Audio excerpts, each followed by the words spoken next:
La selección española ha sacado la preconvocatoria para el Eurobasket Sub-18 y contamos con una de las selecciones más potentes de los últimos años en cuanto a jugadores nacionales de canteras de equipos españoles. Vamos a analizarlo junto a este europeo Sub-18 y bueno, al lío.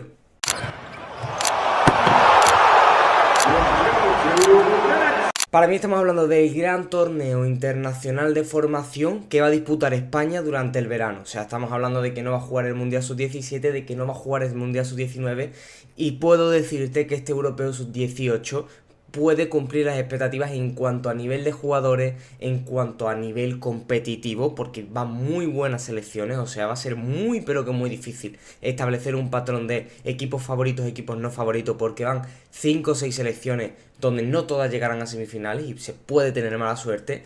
pero te digo, no es el Europeo Sub-20 donde sí que es verdad que muchos se guardan fuerza, muchos se guardan los mejores jugadores porque están pensando más en el futuro, en su futuro personal, no. En este Europeo Sub-18 vamos a contar con los mejores jugadores de cada país, de cada selección y prevé un nivel muy pero que muy alto, pero antes de analizar a la selección española, antes de analizar esta convocatoria que ha puesto la selección española y analizar un poco el nivel de este Europeo Sub-18, quiero que te suscribas al canal, que me comentes abajo qué te parece y dónde crees que puede quedar España, porque va a ser muy difícil vaticinarlo y nada, vamos, sin más dilación, a hablar de la selección española Sub-18. Una selección con grandes nombres en absolutamente todas las posiciones y con mucho talento de la generación 2007 y 2008, como a mí me gusta. Los líderes están claros que van a ser los cuatro jinetes del apocalipsis, pero va a haber mucha profundidad en el banquillo para tener una plantilla de 12 en la que prácticamente todos los jugadores puedan ser útiles. Está claro que España parte como uno de los favoritos para este torneo, aunque hay que ver la confección de roles de la selección, ya que hay mucho caballo ganador en la lista. Sin más dilación, quiero empezar un poco a profundizar en quiénes van a ser los líderes. Los líderes es muy fácil de identificarlos porque van a ser los cuatro que ya llevo anticipando durante todos estos meses antes del previo a este Europeo Sub-18, Gisla Jiménez, Andy Huelves, Guillermo del Pino e Ian Plato. Cada uno diferente modo de jugar al baloncesto y se va a tener que identificar roles muy concretos para cada jugador, que yo creo que pueden ser líderes, pero también creo que pueden no amoldarse a los diferentes estilos de juego en los que quiera la selección jugar. Es decir, Andy Huelves es un jugador que necesita mucho balón, que puede hacer muchas cosas, que jugando mediante ISO, el uno contra uno de toda la vida, con muchos espacios libres, puede hacer muchísimo daño, puede ganar a su defensor siempre, todo el rato.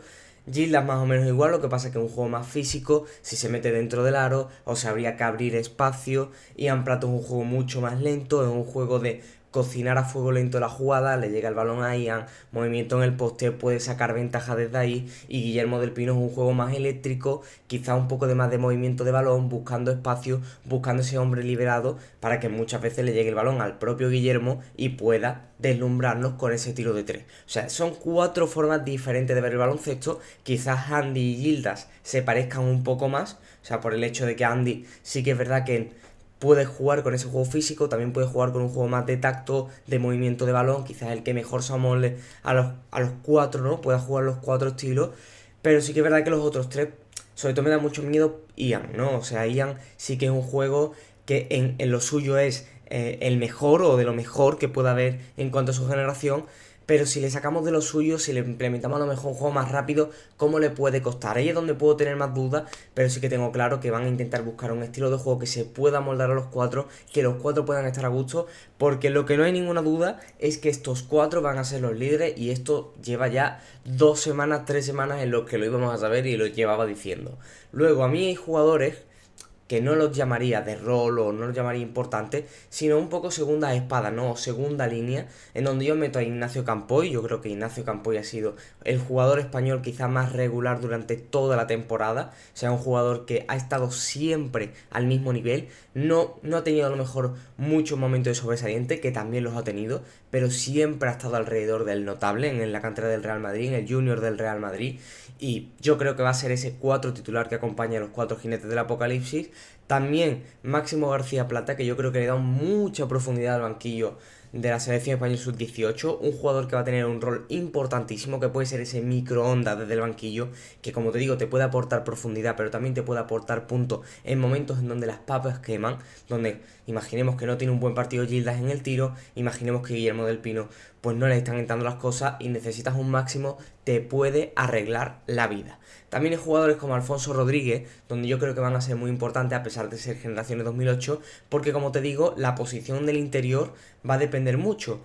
Ian se puede amoldar muy bien a los estilos de juego, pero también puede tener partidos en donde le cueste mucho el ritmo o necesita cambios constantes porque se juega a un ritmo muy alto, aunque no sabemos si a lo mejor se juega al estilo que quiere Ian. Pero imaginemos que se juega a un ritmo muy alto. A lo mejor va a tener que pedir muchos cambios, va a tener que ir saliendo, entrando. Y Alfonso sí que creo que es ese jugador que pueda jugar muy bien con los otros tres, que se pueda adaptar mejor al juego más físico, porque es un jugador más físico, pero también a la apertura de espacio, a los tiros de tres, porque es un jugador que también entiende muy bien el juego y se puede amoldar muy bien a esos dos estilos de juego. También jugadores como Raúl Villar, que yo creo que van a ser súper, pero súper importantes. Quizás sea el base suplente, el uno suplente, o incluso pueda jugar en el 2 Andy y en el uno Raúl Villar, perdón. Y Raúl Villar va a ser ese jugador que yo creo que le pueda dar, aparte de profundidad al banquillo, le pueda dar energía, le pueda dar eso que ese juego de combinación de balón, yo creo que Raúl sí que me entra muy, pero que muy bien, porque es un jugador que yo creo que puede organizar muy bien el juego, puede organizar los espacios, puede ser ese líder, ese comandante en ataque, para visionar un poco en dónde tenemos que ir y qué tenemos que hacer. O sea, para mí es un equipo que está bastante compensado con estos jugadores y luego hay que meterles sorpresas, porque hay sorpresas y son sorpresones. O sea, para mí una de las principales sorpresas es el canterano de Valencia Basket, Javier Viguer. O sea, Javier Viguer a mí me parece un jugador que no lo tenía yo muy bien ubicado para esta lista, porque hay muchos caballos ganadores, porque están los Guillermo, porque están los Gislas, porque están los Andy Huelve, y Javier es un jugador que necesita protagonismo, necesita balón, es un jugador que al uno contra uno puede ir muy bien, que tiene una amplia gama de movimientos, que puede hacer muchas cosas. O sea, Javier Viguer es un jugador que te puede dar también muchos puntos, pero que va a querer también el balón. Es verdad que Javier es un jugador que a pies quietos, parado, abriendo espacio, un jugador que defensivamente también es bastante notable. O sea, te puede aportar muchas cosas, altura, posición, envergadura. O sea, un jugador que te puede aportar muchas cosas y yo creo que por eso prácticamente se lo lleva y yo creo que va a ser uno de los fijos de la lista también. Diego Niebla, que sí que me parece que es un jugador que también puede tener mucho protagonismo, o sea, que puede tener un jugador que también puede necesitar balón en las manos, pero lo veo menos goloso que Javier Piqué. Lo veo un jugador que también puede ser más complementario, un jugador que a lo mejor necesite menos balón, que a lo mejor simplemente con aperturas a esquinas y él se introduzca para adentro, o que simplemente pueda ayudar con su aporte físico, que para mí es un físico muy pero que muy imponente, a pesar de ser una generación por detrás de las que va. O sea, es una generación 2008, mientras que este torneo está preparado, ¿no?, para generaciones 2007. Y luego otra de las sorpresas, porque no había ido con España, e incluso yo en la lista no lo hubiese metido en la vida, es el canterano de Estudiantes, Dominic Fischer, un jugador que lo tiene todo, y yo creo que va a ser ese 2 suplente que pueda suplir a Guillermo del Pino,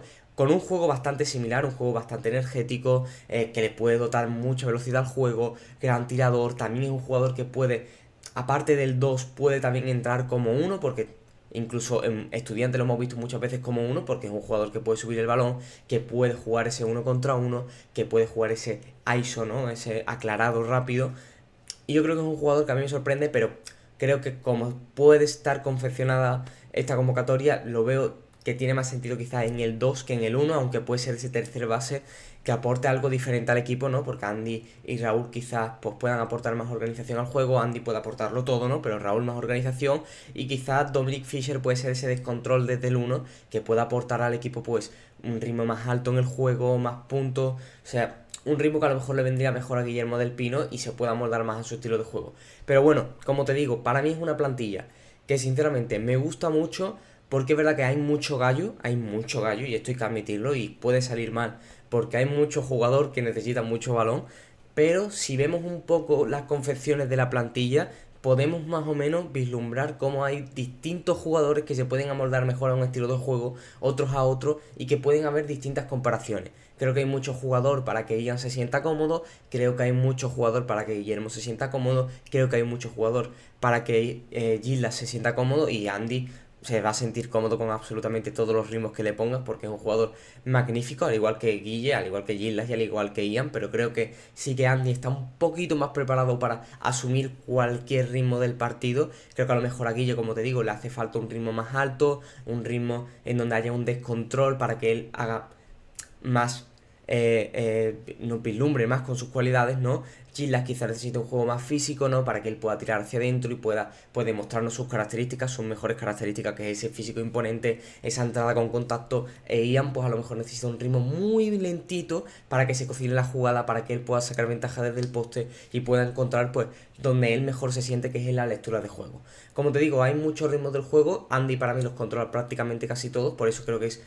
ese jugador que estoy totalmente seguro que va a partir del quinteto inicial, pero para mí el quinteto inicial lo veo bastante, por lo menos bastante claro, con los 4 jinetes, con Andy Huelves, con Guillermo del Pino en el 2, con Giles Jiménez en el 3, con Ian Platón en el interior y en el 4 completo con Ignacio Campoy, que para mí es un jugador que no necesita balón, pero que si lo tiene te puede hacer grandes cosas, que es un jugador que en defensa es un notable, un sobresaliente, en ataque te abre muy bien los espacios, también puede jugar por dentro muy bien, es un jugador que rebotea muy bien también, o sea, te puede dar muchas cosas. Sí que, pues, ¿por qué no? Guillermo a lo mejor podría jugar de sexto hombre, quizás en el 2 meter a un jugador, pues, más tirador como máximo, ¿no? Y jugar a jugar a un juego diferente. No sé, o sea, hay muchas combinaciones, o incluso Guillermo en el 1. No veo a Andy Huelves en el banquillo, pero a lo mejor Andy en el 2, o no sé, puede jugar muy, pero que muy diferente. Con este equipo, porque te digo que es un pedazo de equipo. Y bueno, hablando un poco ya para pasar al nivel del europeo, el objetivo está claro, que el objetivo va a ser, por lo menos, porque va a ser muy difícil, pero tocar medalla, y creo que este equipo puede llegar a la medalla de oro, o sea, creo que tenemos pero un equipazo, o sea, es un equipo, como te digo, no nos guardamos nada, sí que es verdad que a lo mejor muchos piensan que le falta un equipo más combinativo, ¿no? Quizá el hecho de que haya tanta estrellita, tanto gallo, como te digo, a alguno le pueda parecer, pues, que nos vaya a costar un poquito más en el tema de las combinaciones, de sentirnos a gusto, de que no destaque uno por encima del otro, pero la realidad es que no nos guardamos nada. Y yo creo que es muy importante siempre llevar a los mejores jugadores a los mejores torneos y no nos guardamos nada. O sea, creo que hay sorpresas, como te digo, pero esas sorpresas son grandísimos jugadores de a lo mejor otras generaciones, como Javier Viguer, como Alfonso Rodríguez, como Diego Niebla, pero como te digo, para mí son jugadores que tenían que estar, si hablamos de nivel, porque en cuanto a nivel también son de lo mejorcito y pueden estar luchando. Como te digo, el objetivo también, lo más importante es pasar primero de grupo, porque pasar primero de grupo es muy importante, y además teniendo en cuenta de que vamos a jugar con selecciones como Letonia, que tienen grandes jugadores como Icepurs, con selecciones como Eslovenia, que para mí es la segunda favorita a pasar como primero de grupo en el grupo, ¿no? Creo que Eslovenia tiene un equipazo, y Bélgica, que quizás sea la selección menos potente, pero que siempre hay que tener cuidado con cualquiera de las selecciones que juegan. Así que nada, hablando ya un poco del objetivo de España, el objetivo de España es pasar primero de grupo, y luego en enfrentamientos, en cuartos, en semi, en una posible final, pues ahí va a tocar sufrir, va a tocar sacar el mejor nivel de la selección española. Hay que preparar muy bien este torneo, con un buen preparatorio en Calatayud. También jugaremos en Francia un gran torneo. O sea, creo que una buena preparación de España, y ahora toca ver por lo más importante, si este equipo funciona. Yo creo que puede funcionar, creo también que no, o sea, puede ser que no funcione, porque como te digo, a lo mejor quizá el meter a tanto gallo, el meter a tanto jugador, no individualista, pero el meter a tanto jugón, el meter a tanto rey de su equipo, puede hacer que cueste un poco identificar roles, pero si se identifican los roles, o sea, este equipo puede ser muy peligroso, incluso te digo que puede ser uno de los top 3 favoritos sin ninguna duda. Si el Eurobasket Sub-20 era un torneo con muchas ausencias, este Eurobasket Sub-18 es el europeo con más talentos jóvenes de nivel élite durante el verano. Hay que destacar del grupo A la selección de Italia, con un núcleo del Armani Milán en el que destacarán Luigi Suigo y Achille Lonati, y también a la poderosa selección alemana en el grupo A, liderada por los Duru, Grujicic y alguna sorpresa como Bossenberg o Kaiser, de generación de 2009. En el grupo B tenemos a la todopoderosa Francia, la que destaca una posible sorpresa como Nathan Soliman, de la generación 2009 también, Gabriel Veras y el posible MVP, Adam Atamna. En el grupo C de la muerte tenemos a Lituania con Vilkas, Buika o Butajevas, la Grecia de Serpecis y la Serbia de Sertic. O sea, finalizamos con el grupo de España con una Eslovenia liderada por Marc Morano e Ian Lazarevski. Para mí, como te digo, un europeo con un nivel que... O sea, intuyo que van a ir todos, porque al final no hay nada que los separe, no hay posible draft. Muchos es verdad que van a ir a NCAA, pero no creo que los pare, o sea, será su último torneo de formación, siempre el Europeo Sub-18, pues gusta jugarlo, a lo mejor quizá alguno se lo pierda por jugar el Mundial Sub-19, incluso generaciones más bajas el Mundial Sub-17, pero me gustaría ver que en este europeo no fuesen los mejores jugadores porque creo que puede haber un nivel muy pero que muy bueno como para que muchos jugadores, muchos scouts estén atentos a este europeo porque como te digo, en el grupo A ya tenemos a una Italia, tenemos una Alemania que se van a jugar el primero de grupo, en el grupo B tenemos a Francia, a la que siempre hay que tener mucho cuidado, selecciones como Turquía que siempre te sale alguno y te da un miedo que, bueno, cuidado, peligro, en el grupo C el grupo de la muerte, en donde está Grecia, en donde está Lituania, que para mí es una de las principales favoritas, en el que está, en el que está Serbia, que es la anfitriona y además tiene un buen núcleo de Mega, o sea, un buen núcleo de Club Baloncesto Mega, o sea, realmente es un pedazo de grupo en el que uno se va a quedar fuera mínimo y en el grupo de España pues está España, está Eslovenia y está Letonia, que para mí son tres equipos a los que hay que tener mucho más cuidado, ¿no? O sea, Letonia quizás de un nivel más inferior, pero con algunos jugadores de un talento impresionante y Eslovenia hay que tenerle muchísimo respeto porque también tiene una muy buena plantilla, una muy buena estructura de ese Chedevita Olimpilla, que hay que tener mucho cuidado, sobre todo con Marc Morano, con Ian Lazarevsky, que pueden darnos mucho peligro y sobre todo pueden darnos sustos terribles, o sea, terribles a niveles impresionantes. Como te digo, para mí jugadores que es que hay que destacarlo, además esta generación 2007 que la llevo viendo durante todo el año,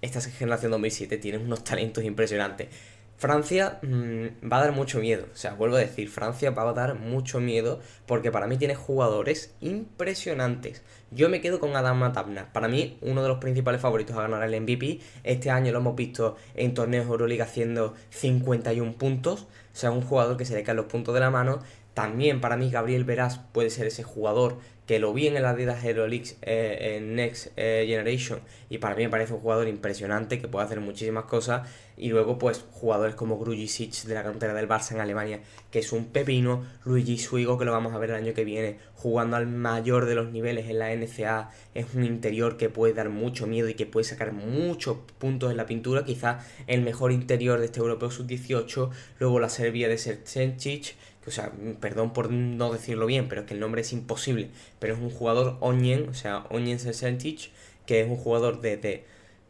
Mega, que es que este año también, o sea, ha sido de los mejores jugadores de su generación 2007, otro jugador que seguramente vaya a NCAA y vaya al primerísimo de los niveles. Pero bueno, también te digo, España tiene jugadores para competir con ellos porque llevamos una pedazo de selección y creo que no hay que temer a nadie. Creo que el objetivo va a seguir siendo el objetivo de tocar medalla, tocar plata, tocar oro, tocar bronce en el peor de los casos, con mucho respeto, porque para mí las otras de las selecciones favoritas en Lituania están en el grupo C y seguramente tocó un emparejamiento con España en cuartos de final, lo cual es bastante malo, pero bueno. Pero realmente hay que tener mucho respeto a absolutamente todos los equipos, pero también te digo una cosa, hay que ir sin miedo porque España estoy seguro de que es uno de esos equipos que si encuentra ese equilibrio en su plantilla, si identifica bien los roles de sus jugadores, podemos tener una de las tres mejores selecciones en cuanto a nombre, en cuanto a juego y en cuanto a posible matchup, ¿no? O sea, tendríamos un interior impresionante como es Ian, tendríamos un base de lo mejorcito del torneo como es Andy, tendríamos uno de los mejores tiradores para mí exteriores de esta generación como Guillermo, uno de los físicos más imponentes y anotadores con contactos como Gilla, también tendríamos uno de los mejores sextos hombres del torneo como el Máximo García Plata, talento 2008 impresionante que pueden jugar el uno contra uno, que pueden hacer cosas impresionantes como son Javier Viguer, como son Diego Niebla, un jugador que puede jugar perfectamente ese rol complementario pero que puede abrir muchos espacios como es Alfonso Rodríguez, también generación 2008. O sea, tenemos un equipo que es envidiable y hay que ir con ello hasta la muerte porque creo que este equipo puede hacerlo, esta selección puede hacerlo y nada, solo queda pues llegar y conseguir y ganar. Así que nada, espero que os haya gustado este vídeo, este análisis y nada, comentad en el vídeo dónde creéis que puede acabar España, nos vemos en el siguiente.